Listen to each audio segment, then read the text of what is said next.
like we did. All right, so this is going to be a lightning round today, very, very fast. And I apologize in advance for because I'm going to be talking about L&D roles in driving organizational change, which is the theme of this leader talk that the training industry is doing. And I'm going to do it by going through 11 case studies, documented case studies where L&D actually brought about organizational change. And doing so, I'm going to be applying a model that we found very useful in determining what ingredients each has that made it succeed. So 11 case studies. We've got 30 minutes to crank through them. So let's get started. All right. Oops, sorry. So let's start with the biggest word on the page: transformation. What do we mean by transformation? And we define it, at least, if not Merriam-Webster, as an act, process, or instance of changing something in character or composition. And for us, we want to talk about learner transformation. So what we mean is an act, process, or instance of changing learners in character or composition. So it's not just teaching them something, it's changing them in some way. And moreover, we're doing it with an end in mind. We want to help them. We also want to help their organization. So why does this matter? It's important, and it's why I think all of us are in L&D right now. We make learners more successful in their careers and their lives. That's going to help the organization, and it lets us do good in the world. We can help managers make life better for employees. We can help crisis workers keep people alive and safe. We can help nurses handle violence in the workplace, and on and on. It's really the reason why I'm in the field, and I'm guessing it's probably the same with all of you. So here is our transformational design standards. It's a framework that SweetRush spent literally 2 years trying to figure out, because we wanted to have a way to talk about what are the elements in a transformational design that's going to lead to organizational improvement. You're going to hear me talk a lot about learning experience, or the acronym LX. And what that means is an ILT, instructor-led training, classroom, it's e-learning, it's a PDF, it's whatever the experience is that we put people through, hoping to transform them. So I'd like to walk through these standards real quickly. They're going to be ever present throughout the case studies, but just so that you understand the definitions of these. 4 of them on the left are all about the experience within the LX. So when a learner is going through any learning module or taking a class or whatever, what are the attributes that we believe will lead to learnings that are beneficial for them in the org? And the ones on the right are all about after the LX. What change did we make to them? What was the ultimate outcome of the LX that we did? So starting on the left side, you have relevant. Relevant means that the LX should build on what's important for learners so that they engage. Here, it's all about the WIFM. Why should I invest in the training? Make it clear to learners throughout. Adaptive means that the LX should accommodate differences in learner skills, experience, and responsibilities. We know that learners aren't all the same. We should adjust to that to make sure that the learning works for everybody. Intuitive means that the LX should be easy to comprehend, so that we're trying to minimize cognitive load here, so learners can focus on the subject and not how to navigate the interface. And finally, from an efficiency standpoint, we got to respect learners' time. People have something like 27 minutes a week to devote to betterment, so let's make sure we take advantage of every one of those minutes. So now the 4 transformational standards on the right side are all about after the LX. And the first one is memorable, which means obviously once it's done, we hope that they remembered something, that they're able to apply their knowledge and skills in their daily routines. From a connective standpoint, the LX should always better integrate them into systems, into organizations or social networks or processes that they engage in, or the technology that they're dealing with. We somehow have to connect them better to these systems so that they can operate. Empowering is all about equipping the learner with the means to act. And it also means to give them confidence, because their ability to act is really hinging on their perception as to whether they are able to act. So we really want to make sure they're confident as well as enabled with the means to do the things that we want them to do. And then finally, the gold standard of the standards is effective, where the LX should make learners more proficient at something so they perform better, and therefore so the organization performs better. So we're now on to the case studies. So here they are, as you can see, and these represent a wide range of organizations and needs. Some involved just a couple hours of training, others were involved many weeks and months of it. So they're tried to pick ones that were in very different circumstances, but all of them led to organizational change. Um, in order to protect the IP and the business strategy of the companies that were involved in this, I masked the identity of each organization and omitted some of the telling details. But trust me, these are all real, and the needs are definitely real as well. And I'm going to go through them rapidly, as I said. And the reason I'm going to try to do breadth versus depth is I really want you to spot the patterns that exist across them instead of focusing in deeply on any particular one. And so for each of the ones, when I present the situation and what they did and how it turned out, I'm going to be focusing on a couple interesting insights using the transformational design standards as lenses. So let's move to the first one, treating customers better. So here we had a hospitality chain. They've got 7,000 properties under 19 brands in 119 countries. And they had a need to help 28,000 team members deliver exceptional customer service. Now, it wasn't like they were delivering poor customer service, but they realized they needed to get them from great to the next level of great because this was critical to their brand. When you walked into one of their hotels, you really wanted to feel like you were treated as a special a VIP, and they needed to help their 28K team members provide that kind of an experience. So the results, I should say the approach was that they did a combination of e-learning, they had some group-led training, they had team huddles, and they also had a conference for general managers and sales directors. And the results were great. 80% of the properties that participated saw an increase in customer satisfaction scores. So service went up by 6%, staff helpfulness went up by 3%, and problem-free stays went up by 3%. And what this translates into is more revenue. More guests staying at more properties means that the company is more successful. And I want to highlight three insights that came out of this. The first one relates to the effectiveness standard, that they established a clear KPI at the very start of developing this training, namely the customer satisfaction scores or CSAT scores. This was important because they knew we had to raise the customer satisfaction scores. It was a true north throughout the design and development. And not only that, but as it was deployed, they could look at that and measure in order to determine, are they making an impact? And is the organization actually changing? Very important thing to do if you're really after organizational improvement. The next insight was related to the connective standard, which is they saw the importance of senior leaders' buy-in. I mean, this isn't going to work if managers and owners of the various properties didn't have any interest in contributing to it. So they dedicated an annual conference to the initiative, and they got the senior leaders to participate in the training. So really important to get the senior leaders' buy-in in order to make this thing a success, which we attribute to the connective standard. And finally, it's the adaptive standard, which is flexibility was crucial here. I mean, there are 7,000 properties, as I said. Each one had their own way of doing things. They had their own local facilitators to help execute the training. So it really couldn't just be a one-size-fits-all. It really had to be adaptable to the various properties in the various countries that were involved in it. So all in all, very successful thing, and we believe conform to a couple of the standards in particular. All right, let's look at the second one, which is getting people into needed roles. Here you had a financial services company. They had 5 million customers. They have 1,500 branches. And this company is really focuses in on a high-touch, customer-centered approach. And a problem that they were facing is they had a high turnover. Combined with a lot of growth. So they were losing their experienced employees. They also had a need for more employees. So they really had to get new folks up to speed quickly in it. And that was the challenge that they faced. So what we did is we re-engineered their onboarding and management training programs, which were existing week-long ILT sessions. We converted those into bite-sized modules, which could be consumed flexibly. We also created job aids that enabled learners to access information as they work work with customers and handle transactions, which is true learning in the flow of work.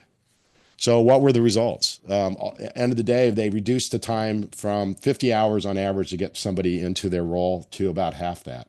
And they didn't sacrifice the quality of the training. Their monitoring of the customer satisfaction scores remained at an acceptably high level. So it succeeded in getting this. And I want to point out a couple interesting aspects to the approach that they all took.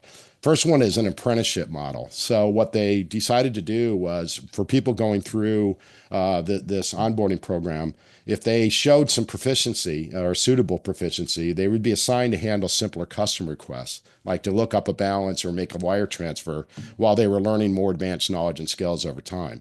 So rather than send them through the entire program and then put them out in the offices facing customers, they got them out in the offices earlier. And at the same time, if there were people that needed a little bit more support and help to get to that level of proficiency, they were granted it. So they didn't weren't there wasn't necessarily the rush to get everybody out there. They went out there when they were ready.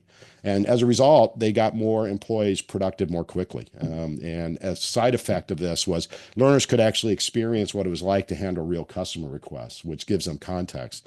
Very important aspect of this was the fact that they could see why they were learning the stuff they were learning because they saw how it applied in the day-to-day dealings with the customers. The other piece that I want to bring up, which we attribute to the memorable standard, is they had these modular training units that could be mixed and matched to address specific roles, regions, and learner capabilities. The old approach, there was a complaint that it was kind of a fire hose of info. They were getting a whole lot of stuff all at once in that week-long ILT, in one ear, out the other. Under the new approach, learners had more freedom in where they spent their time. So they could spend more time in areas that they needed more help in, and they could move more quickly through areas that they already seemed to have got to get. So it really contributed to making the skills and knowledge stick. All right. So the next one is improving managers' leadership skills. So this was a $44 billion company. They had thousands and thousands, well, thousands of managers, and they wanted to help their leadership skills so they could better help their employees achieve work-life balance and manage workloads. With COVID and remote work, supporting teams became very, very hard, and they recognized that there was a need to help managers help their employees much more effectively. So what we did is we created a dedicated platform that managers could visit, and then once a week, over 17 weeks, we sent an email to them that had a short, easily consumable learning experience that helped managers improve. It used a trigger, activity, and outcome approach, which is you send an email that gave them a link to, let's say, a TED Talk or the like, and then they were given a reflection activity where they could think about what they gained from the learning experience and help kind of integrate it into their daily practice. So what were the results here? Ultimately, 1,700 managers participated in the program. And in fact, it was so popular that there was a wait list, that there were more managers than who were targeted for this that wanted in than we got them into. We also had for the weekly emails, it was an open rate of about 42.5%. So almost half of the people that the emails were sent to were clicking on them and going through it. And as you all know from probably having experience doing this, that's a really high number. It's so easy to skip over an email link that's sent to you. So it tells you something, as I'll get into. And finally, the manager surveys were great. We had a net promoter score of 95, and most managers reported that it did indeed help them acquire new habits. So very positive reception of it. And two insights came out of this. One of which is, since the program was voluntary, participation measures are useful. I know we poo-poo Kirkpatrick's level ones, but in this case, they didn't have to do it. And if they didn't see value, our guess is they wouldn't have clicked it. There was no reason to, other than they are getting value out of it. So we believe that participation metrics is a measure of relevance. Very, very, very much so. The second one was its efficiency. We presented one activity a week. They had all week to do it, and they could skip if they wanted. So managers were able to fit it into their day. It's a reason why I think so many managers actually participated in it. So going on to number 4. So what is 4 about? So imagine you received a job offer from a company and you said yes, and you're excited. It's a chance to do something new, and you like the idea of working in this new position. But then you hear nothing from the company for weeks. It's just radio silence. So what impression does that make on you? Probably not positive. A company with 100,000 employees across 6 regions and 3 different divisions saw that many new hires were getting lost in the shuffle. And they think maybe a big piece of that was we weren't getting back to them. So they saw that many weren't making it 6 months into their employment. And this meant that roles remained unfilled. And the whole recruiting process had to begin again if somebody leaves. So definitely a problem. And so what they did is they created a custom website that was dedicated to employee onboarding. And they sent a link to that website with the reply to when they signed the acceptance letter. So same day they sign, they get a link to say, come on in. learn about the organization, learn about their role, learn about the divisions and the way that the company does its business, and so on.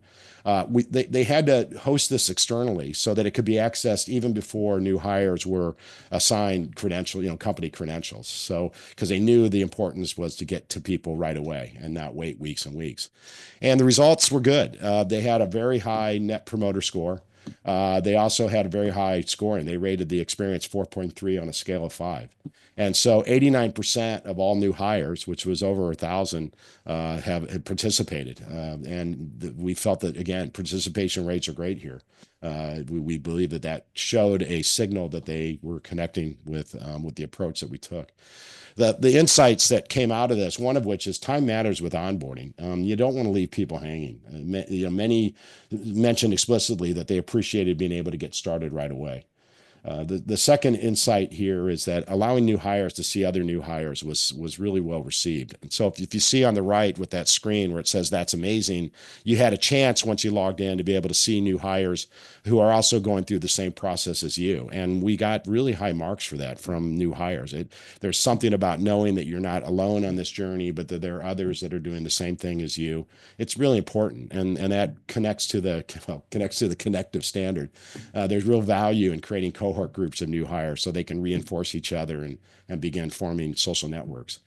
And the other thing I want to point out too, which is we attribute to the effective standard, is, L&D is not the whole picture. It's just one piece of the puzzle. I mean, if you go through this process and you're positively disposed, but then it takes a month for you to get a laptop, or you struggle getting your 401k and getting your benefits squared away and getting office space assigned, you're still going to kind of feel disconnected from the company. So recognize that L&D can do a lot here, but the organization itself has to come through. That onboarding is a comprehensive thing. It's not just the training thing. Important item to note. All right, so we're going to the fifth one, onboarding across regions by local L&D. So a manufacturer wanted new hires across the globe to feel that they joined a kind of family that cares about its members, how its members are treated. That, this is a family-run company. Family is very important. You want to feel part of the fabric that's there. And the big issue that they had was that they have dozens and dozens of facilities in many different countries. They have 3 separate product lines, and most L&D functioning is handled at each facility. So they don't really have a strong central L&D. It's all decentralized and out there. So therefore, flexibility had to be critical here. And even more so, they had 2 distinct groups of people. They had hourly employees who were working in production who didn't have access to a computer. And then they had everyone else who did, and likely a desk to sit at while they used that computer. So they had to create a suite of e-learning modules, and then for each of them, they have an analog equivalent. So for instance, they had both a physical and virtual escape room game. They had physical and digital welcome gifts to provide to each learner. So they had to have both a digital and analog solution for each of the pieces of the onboarding program that they built. And they also created a SharePoint site that provided managers with a one-stop resource that they could go to download training materials, to get advice, and to help them in helping new hires get up to speed and in place. So results were good. They have been able to successfully deploy the program in most locations. They're still getting them into a few corners of the world. But China, Europe, South America, North America, it's all in place. And what they'll be doing now is they'll be closely monitoring various KPIs to judge its success. Things like retention data, productivity metrics, surveys, exit interviews, and participation rates are all going to be fed into the hopper to make sure that indeed people are feeling part of the company and that they are becoming productive and happy with their employment choice. So the insights that are here, the first one I've already talked about, which is flexibility, was critical to this. It had to be adaptable in China, in Europe, in the US, in different kinds of facilities who were creating different kinds of products. Flexibility was, and you probably heard me say this already half a dozen times, flexibility inevitably is pretty important whenever you're going globally with any kind of L&D initiative. They also, as I said, the digital-only solution wouldn't work, though they knew from the beginning that they had to create both digital and analog versions. And of course, this adds to cost, but the adaptiveness that this brings about it was critical. If you went with digital only, it wouldn't work for all of the employees. And so that's an example of being adaptive across your learner population. And then again, as I had said previously, managers inevitably play a key role in this. And so offering a SharePoint site to them who are busy, and obviously they're doing a lot more than just getting a new hire in place and getting them up to speed. We want to make it easy for them to go and, download a presentation or a PDF, a job aid of sorts. That they could use in order to help them throughout the journey. So they segmented it into day 1 to day 10 and day 10 to day 20 and so on and so forth. And managers had a lot of help to help execute all of this across the life cycle of the new hire. All right, so we're at about the halfway point of this lightning rounds of case studies. So in this case, it's all about handling customer problems well. And imagine that you traveled a great distance, you're tired, it's late, you just want to sleep, but the air conditioning unit in your room is making a noise. It's bothering the heck out of you. So you go down to the front desk to complain about this. And really, how would that employee responds to you makes all the difference in the world. It really is an important thing. You want to feel heard. You want them to feel that they, regret that you are having this. They want to see you take steps to resolve it. It's a critical piece. And this hospitality company recognized how critical it was, and they opted to provide opportunities to employees to practice responding to guest problems. So what they did is they created e-learning modules in which you go in and you hear a guest complain, and then you speak your response into the mic. And that's then converted into text, and it's fed into a large language model, generative AI, which evaluates your response to a customer service model, and then its feedback is presented to you.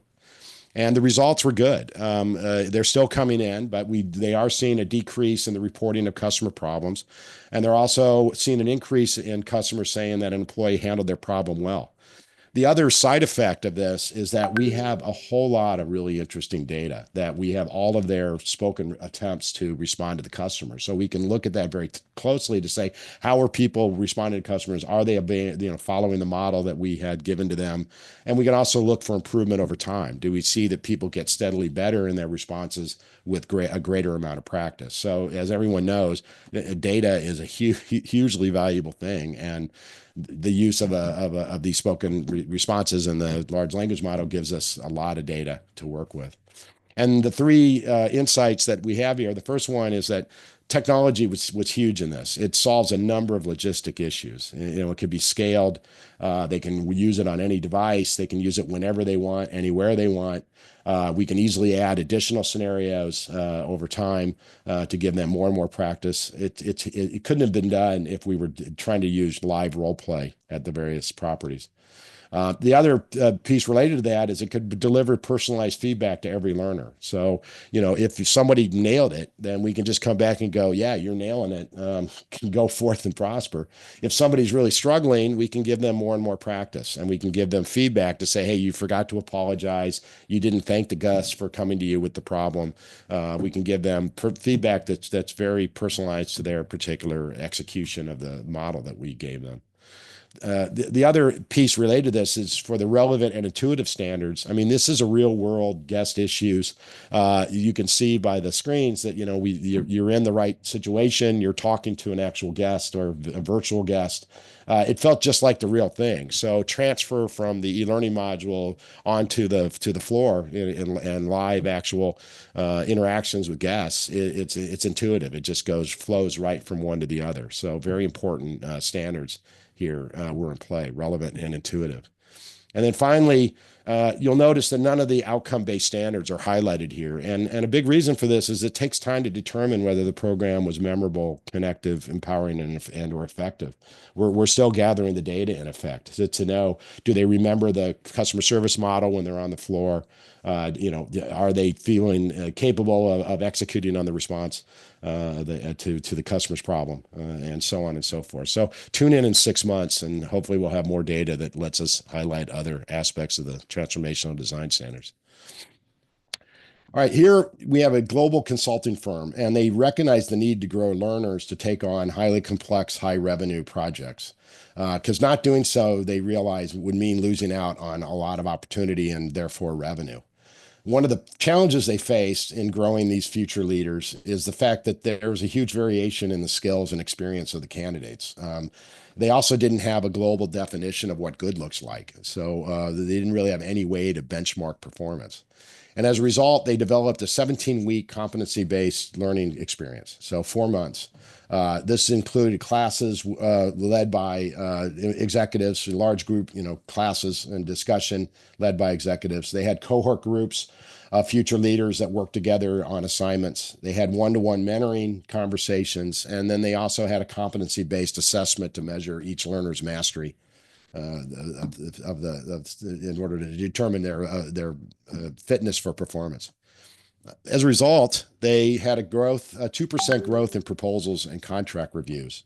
And that represents a pretty significant revenue gain, obviously. They also saw a 10% increase in certifications, which are audited measures of skills and knowledge. Since this consulting firm is in the largely technical field, making sure that the leaders had the necessary skills and knowledge was a critical piece of it. And the learners were very positive about the experience. They gave it an NPS of 55, which is good considering the scale of it.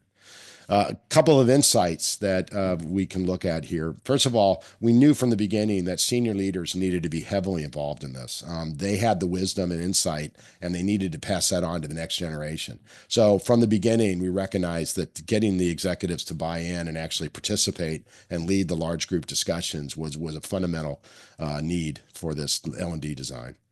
And the other, because of that, largely, they could only take so many future leaders a year into the program, 72 to be exact. So they couldn't offer it to every potential candidate. They had to come up with a way to screen and prioritize them. So the more promising ones are given a chance first.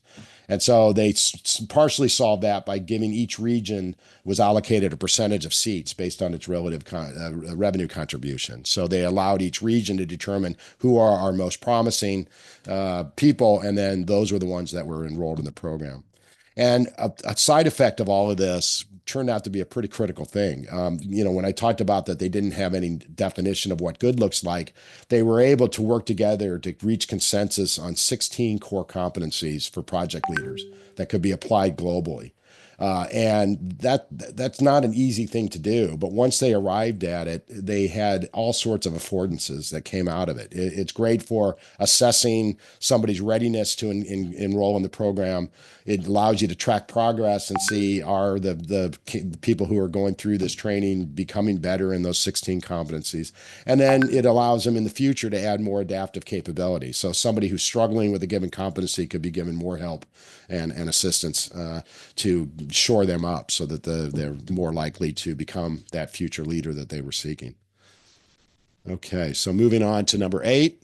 Global software company that needed to improve how its salespeople sold the company's array of services. So here's a software company. They want to make their people better salespeople. A lot of them are Gen Z and millennials, and they really weren't that great in the eyes of the company at recommending effective solutions to meet customer needs. So what they did is they developed a training program to inspire and motivate learners to engage with customers. One of the challenges that they faced with this was the fact is that a lot of their products and services are very complex technically and really involve a whole lot of elements that they have to master in order to be a good advisor to a customer. A big related to that is confidence is king. I mean, one of the reasons why salespeople were more order takers than consultants and advisors is because maybe they didn't feel confident to talk about highly technical subjects. So they knew they had to get them comfortable offering advice. That was a pretty important piece of this. And the way they solved this is they created a series of e-learning modules, combination of e-learning and ILT, 80% e-learning and 20% instructor-led classroom training. They organized it under 5 product pillars. And for each of those pillars, they developed 3 levels of mastery, which they used the metaphor of the martial arts belts. So there was a green belt, blue belt, and black belt that you could potentially achieve in each of the five pillars. And if you did achieve them, you could actually display them in your profile. So it was a company recognized level of expertise that you've achieved. And they found it worked really well. There was a clear correlation between belt achievement and sales performance. They also overall had a higher bid win rate, 16% higher, and a higher pitch size. So the dollar volume of each pitch was higher, 12% higher. They also saw that seller confidence increased across all products. 7% increase for mobile, 5% for brand products, and 6.4% for programmatic products. And as I said before, confidence is a big piece of empowerment. Is you want them to feel like they can do it, and that's separate than whether they can do it or not. They have to feel like they can do it. Two pieces of insight that came out of this. The first one is though that 3 levels of expertise was huge. It gave them confidence to say, "Hey, I just achieved a black belt in mobile products." You feel pretty good about that. Now you're motivated maybe to shore up and win belts in some of the other pillars. And it also gave the company a really useful metric for tracking. How many of our people are achieving green belts and blue belts and black belts. So developing levels of expertise within competencies are a great way to stay on top of whether you're making people better at whatever you're trying to do. The other piece that we put under the intuitive standard is the notion, the need that they recognize the need to anoint curriculum managers. So they realize that in order for these curriculums to make sense, they had to identify people who knew the subject matter well and who also understood instructional design well so that they could direct the subject matter experts and instructional designers on this. And so they had a curriculum manager for each of the pillars, and this was critical, very useful in helping shape and define the curriculum so that the progress is clear and people understood what they were learning and understood the pathway through the training to get to the levels of mastery that they finally achieved.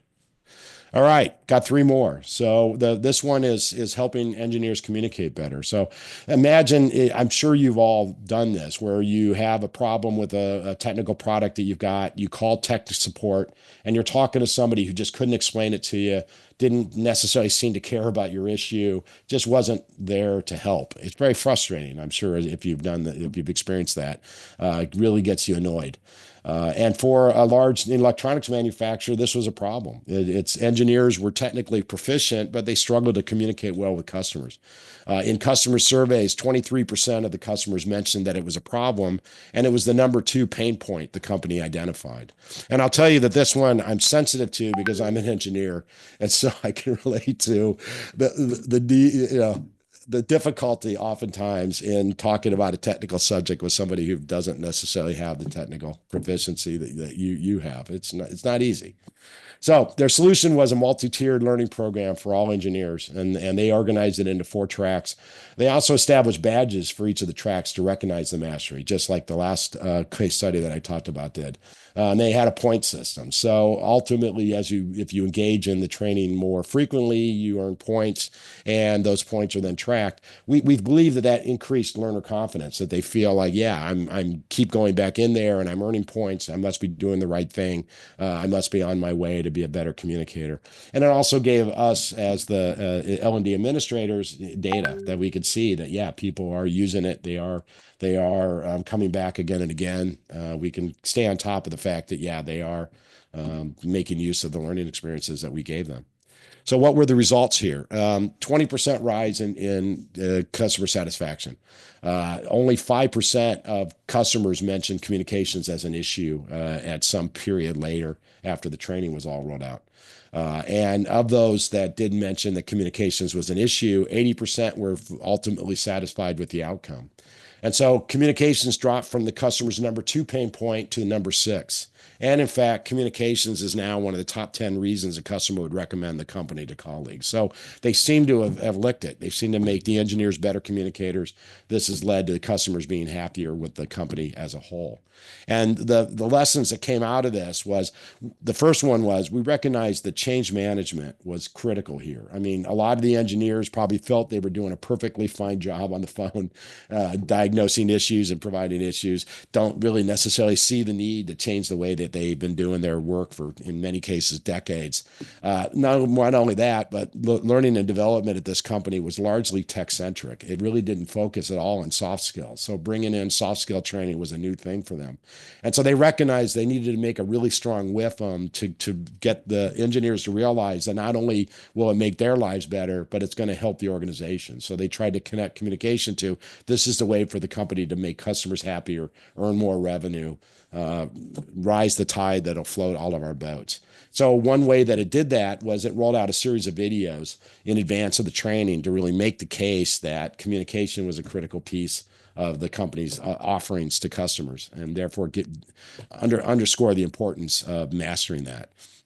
And then the other thing that was probably no surprise to any of you is the fact that, you don't take an hour e-learning and then suddenly you're a better communicator. It takes a lot of time. You have to do it again and again and again. So when I talked about that multi-tiered learning program, I mean, they had workshops, they had e-learning, they had a whole lot of opportunities for you to continue to practice and master this stuff. And that's really important for memorability.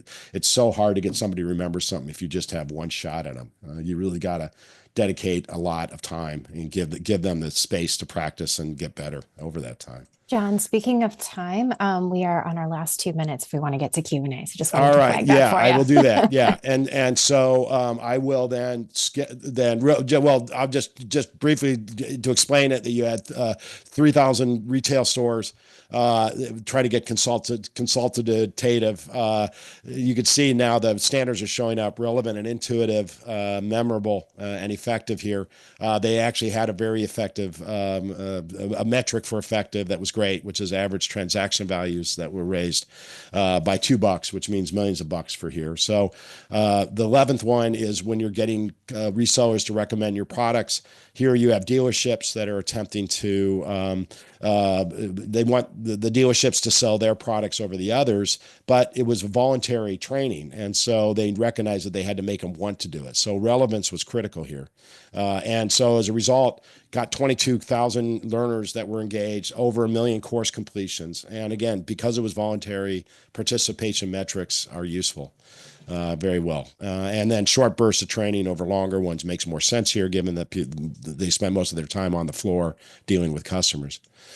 So real quick takeaway is the transformational design standards that are here. So we put or are putting a one-page infographic that shows you the 8 standards. We find them helpful. Keep asking these kinds of questions. How is it relevant? How is it intuitive? How is it adaptive and efficient? And then, thinking about once the LX is done, how do we make it memorable? How do we make it connective? How do we make it empowering? How do we make it effective? We find that asking these questions over and over again as we're designing learning experiences is a good way to stay focused on learner transformation in order to make organizations better. All right. Very little about us. Tiffany, I don't know if you want to. Sure. I'll make this really fast. If you'd like to talk further about any of these case studies, you have a need to drive change at your organization, please reach out. We talk about performance improvement and digital transformation strategies, which include custom learning. Someone just asked a question, and these are absolutely custom. Emerging technologies, staff augmentation, talent placement, and strategic consulting. So we are very honored to receive numerous industry awards, including a few from our host training industry. There have been some questions, John. Let's get to as many as we can. Okay. Unfortunately, I'm going to be running a little quickly here. So one from chat that I think might be relatively quick to answer would be, what system was used, tool system platform was used for the AI role play? We had a couple of folks curious about that. I believe that was the hospitality one. Yeah, exactly. That was a hospitality to teach them how to respond to guest issues. That was a combination of things. It was a custom e-learning module that we built, HTML module that was built. It made use of the Anthropic LLM. I honestly cannot give you the actual which version, which these days becomes very important.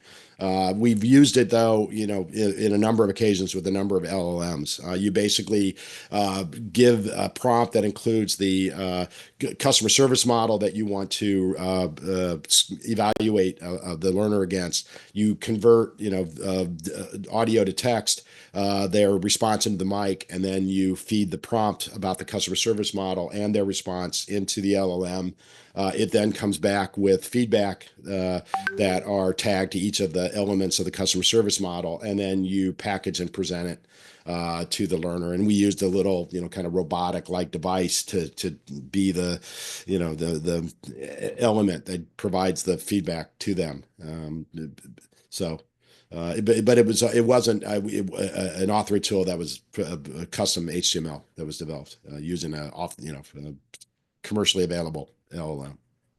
Thank you. Okay, we've got another question, and I believe this relates to the manufacturing company that the welcome kit and the activities.